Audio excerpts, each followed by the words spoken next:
Welcome to Sai's Vidyavardhi competitive academy channel.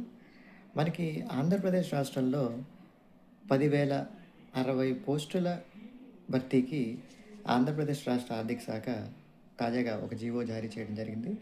ఇందులో మనం ఎప్పటి నుంచి ఎదురు చూస్తున్న Andhra Pradesh public service commission group 1 మరియు group 2, endowment executive grade 3 officers, DSC, police SI constables, ASO assistant statistical officer ఇలాంటి చాలా ప్రభుత్వ ఉద్యోగాలు అయితే మన కోసం వెయిట్ చేస్తున్నాయి. ఇందులో భాగంగానే మనం ఈరోజు నుంచి మరొకసారి జనరల్ స్టడీస్ ఇంపార్టెంట్ బిట్స్ గురించి అయితే మరియు ఇంపార్టెంట్ టాపిక్స్ గురించి అయితే మన యూట్యూబ్ ఛానల్ ద్వారా డిస్కస్ చేసుకుందాం. ప్రతిరోజు కూడా మీ గురించి మన సాయిస్ విద్యావర్ధి కాంపిటేటివ్ అకాడమీ ఛానల్ ద్వారా main important areas and most important questions మనం ఇలా ఒక నోట్స్ కింద ప్రిపేర్ చేస్తున్నాం. ఈ నోట్స్ని ప్రతిరోజు కూడా మన ఛానల్లో వీడియో రూపంలో పొందుపరచడం జరుగుతుంది. కాబట్టి మన ఛానల్ వెంటనే సబ్స్క్రైబ్ చేసుకుని మీ మిత్రులందరికీ కూడా షేర్ చేయగలరు. Thank you.